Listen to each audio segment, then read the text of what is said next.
vamos a hablar de algo que está ocurriendo aquí, particularmente en México. Vamos a hablar de movilidad. Me da mucho gusto poder saludar esta mañana a Fernando Páez. Él es director de Sistemas Integrados de Transporte del Centro de Transporte Sustentable, CTS Embark México. ¿Cómo está, Fernando? Muy buenos días. Muy buenos días para ustedes y para todos los televidentes. Muchas gracias por la invitación. Oiga, a ver, Fernando, ayúdenos a entender un poco. Hemos escuchado, hemos hablado, hemos dado seguimiento sobre la movilidad en la Ciudad de México. ¿Tienen ustedes una primera radiografía de cómo está la Ciudad de México en temas de movilidad? ¿Cómo estamos nosotros con opciones, si es que las tenemos? Mire, la movilidad en la Ciudad de México es un tema complejo. Sin embargo, digamos que es una de las ciudades que ofrece variadas opciones de transporte público. Por ejemplo, un dato interesante es que 7 de cada 10 viajes en la Ciudad de México se hacen en transporte público, y esto básicamente es que hay una oferta de metro, de líneas de metrobús, de red de transportes eléctricos, de RTP y del transporte público concesionado, que se calcula atiende aproximadamente el 70% de los viajes en transporte público. Entonces hay una variada oferta y una cobertura importante, por lo cual pues hay un buen uso de transporte público en la ciudad. Por supuesto, también hay una amplia, cantidad de vehículos particulares. Esto hace que la mayoría de las vías estén ocupadas por estos vehículos con una ocupación muy baja. Es decir, aunque 7 de cada 10 viajes se hacen en transporte público, la ocupación en vías que hace este transporte público es mínima, mientras que los vehículos que mueven menos personas ocupan la mayoría de la malla vial de la ciudad. Entonces es una situación compleja que lleva a que se busquen soluciones que prioricen el uso del transporte público, racionalicen el uso del vehículo particular y buscar otras opciones para promover modos no motorizados como la bici, o que la gente también camine cuando tenga trayectos cortos que puede desarrollar caminos. Fernando, ¿qué tan complejo es revertir una ciudad que fue concebida como la Ciudad de México, una ciudad que creció hacia donde pudo crecer, hacia donde la naturaleza y la no naturaleza le dio para crecer? ¿Qué tan posible es revertir esto y qué tanto puede tardarse en revertir esto? Nosotros el día de ayer hablábamos, por ejemplo, ayer sábado platicábamos sobre estos municipios dormitorios, gente que hace 2 horas y media, quizás hasta 3, en trasladarse a sus centros de trabajo. ¿Estos procesos se han hecho en otras partes del mundo y qué tanto ha sido o qué tan complejo ha sido caminar en esta dirección? Bueno, es un proceso complejo porque lo que se busca efectivamente es eliminar este concepto de ciudades distantes, dispersas y desconectadas, que efectivamente han empezado a desconocer que en sus centros urbanos hay posibilidades de recuperar espacios de vivienda y densificar para evitar que la gente viva lejos de los centros que ofrecen bienes y servicios de manera mucho más directa. Una que la tendencia mundial es efectivamente hacer ciudades mucho más densas, a ciudades que tengan centros dentro de las mismas ciudades que acerquen la oferta de bienes y servicios a los ciudadanos. Son procesos extensos donde tiene que haber una política clara de cuál es la visión de ciudad y cuál es la visión de desarrollo urbano que se debe tener en las ciudades. No son procesos sencillos, pero son procesos posibles. De tal manera que, por ejemplo, en la Ciudad de México ya se empieza a hablar de generar vivienda en el centro, de recuperar algunas zonas urbanas que están abandonadas y que donde la gente dejó de vivir simplemente porque las circunstancias y el entorno no lo permiten. Entonces lo que hay es que generar eso, recuperar esas zonas, hacer que la gente vuelva a vivir en las ciudades. Aquí es importante citar que la población de la Ciudad de México no crece en los últimos años de manera importante. Lo que ha crecido es un poco la zona metropolitana, justamente por este efecto del hecho de generar desarrollos de vivienda, fuera del perímetro urbano. Pero pues hay que revertir el proceso, es la tendencia mundial, es posible hacerlo, pero es un proceso complejo que requiere mucha decisión política y mucha, visión de desarrollo urbano claramente planteada en estos planes. Fernando, ¿cómo convivir con 4.5 millones de automóviles que circulan diariamente en la Ciudad de México? ¿Cómo convivir? Porque crece el parque vehicular, pero las calles no. ¿Cómo hacemos? ¿Cómo caminar con esa ecuación? Mira, aquí hay un tema, y es que efectivamente, lo hemos dicho nosotros, más vías no son la vía, porque efectivamente... Mira, esa es una buena frase. Entre más vías se construyen, pues más vehículos las ocupan. Claro. Entonces, lo que hay que buscar es una especie de infraestructura equitativa. Por eso es tan importante lo que plantea la Ley de Movilidad del Distrito Federal en términos de la jerarquía de la movilidad, donde el peatón está a la cabeza, luego vienen los modos no motorizados, luego el transporte público, luego el vehículo privado y luego la carga y luego el vehículo privado. Aquí lo que es importante es que las infraestructuras que se construyan a partir de este momento sean consistentes con ese planteamiento de la jerarquía de la movilidad.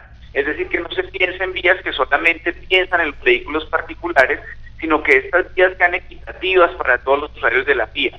Espacios para caminar, espacios para las bicis, espacios para el transporte público, y no es una guerra contra el vehículo privado, pero espacios adecuados al vehículo privado, de tal manera que las vías que se construyan generen opciones a todos los usuarios de la vía. Eso es lo que puede permitir que haya una convivencia con todos los modos de transporte, y por supuesto está asociado a que esta infraestructura vial equitativa ofrezca servicios de calidad donde la gente también pueda optar por cambiar del vehículo privado al vehículo al transporte público y usar otros medios como la bicicleta. Pero la infraestructura, repito, debe ser adecuada a esa jerarquía que plantea la Ley de Movilidad del Distrito Federal. Oiga, Fernando, desde hace algunas semanas, algunos meses, aquí en México hemos tenido un debate, y creo que también es en algunas grandes ciudades que también tienen estos mismos problemas de movilidad en el mundo, con un servicio que es Uber y Cabify.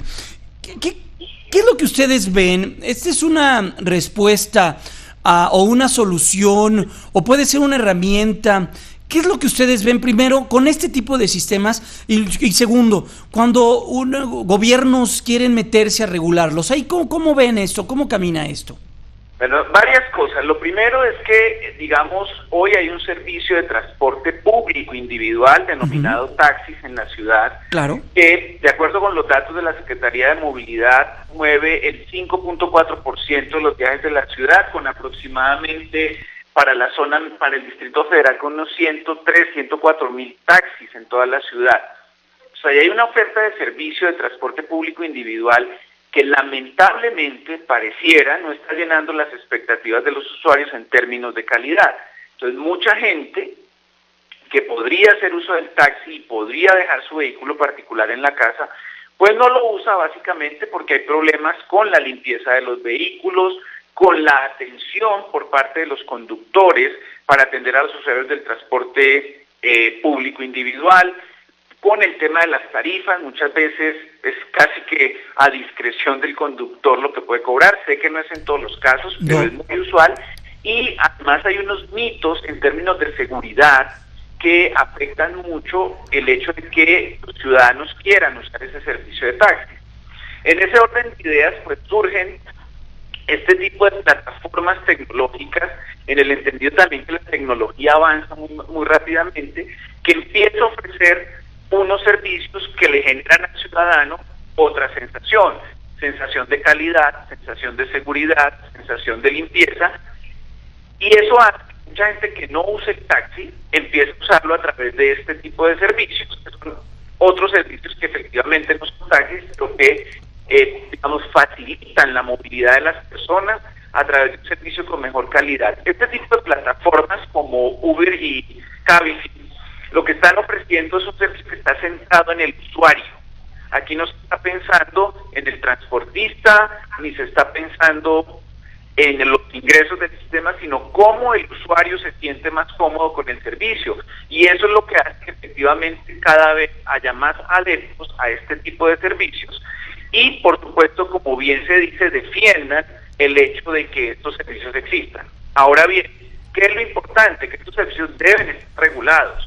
Y aquí sí hay un tema importante, y es la voluntad de los gobiernos de las ciudades, no solo la Ciudad de México, sino Bogotá, Lima, Sao Paulo, todos los sitios donde se está dando este fenómeno, para regular este tipo de servicios, porque entendemos también que la tecnología avanza a una velocidad que dejó atrás la normativa para la prestación de servicios. Entonces lo que hay que adecuar es la normativa actual a la prestación de unos servicios que están siendo usados por la ciudadanía, y cuidar muy bien que en términos de ingreso a la prestación del servicio, pues las condiciones sean equitativas para todos aquellos que las quieran ofrecer. ¿Cómo camina el mundo? Porque hemos visto que esta oposición, en buena parte también por sindicatos muy poderosos alrededor del mundo, alrededor de ciudades importantes como en París, en Francia y en algunos otros lugares. Ahí, ¿cuál es la experiencia en específico en el caso Uber, en el caso Cabify? Bueno, yo creo que es importante ver que ya las ciudades han empezado a ver que, digamos, no pueden ignorar que se está dando este tipo de soluciones. Lo segundo es clasificar este tipo de servicio dentro de los servicios de transporte que ofrece la ciudad. Y tercero, buscar a través de la normativa que el servicio esté debidamente regulado para evitar, digamos, cosas que en medio de esta, por decir algo, de regulación se pueda presentar. Entonces hay ciudades que han avanzado en lograr regulación de estos sistemas. Podemos citar casos como Illinois, California, el Reino Unido y recientemente Filipinas, que ya han expedido normas alrededor de eso. Yo creo que vale la pena, digamos, revisar esos temas, pero lo que vemos en Latinoamérica, en recientes situaciones sucedidas en Bogotá, por ejemplo, es que, digamos, las autoridades un poco desconocen el hecho de que estos servicios están en el mercado y también se dan una serie de temas de control en vía para evitar que se presten los servicios, pero cada vez va a ser más difícil porque los servicios se prestan con vehículos privados que pueden estar rodando y son muy difíciles de detectar, de tal manera que este tipo de, digamos, de controles en vía no están surtiendo efecto. Entonces, básicamente el mensaje es no desconocer que se están dando esta nueva oferta de servicios, que hay que incluirlos dentro de la oferta de servicios de la ciudad y lograr regularlos de la manera más adecuada para que haya, digamos, una mayor cantidad para el prestador del servicio y también para el usuario en términos de muchos elementos, entre otros las tarifas. Oiga, pues Fernando, qué gusto poder platicar con usted. Fernando Páez es director de Sistemas Integrados de Transporte del Centro de Transportes Sustentables CTS Embark México. Gracias, nos dio luces un poco esta discusión que se tornó blanco o negro. Es importante nosotros como ciudadanos y también como usuarios del transporte público, pues estar al tanto y estar al pendiente de lo que ocurre. Muchas gracias, Fernando, muy buenos días. Buenos días para ustedes. Gracias, fue Fernando Páez, director de Sistemas Integrados de Transporte de CTS Embark México.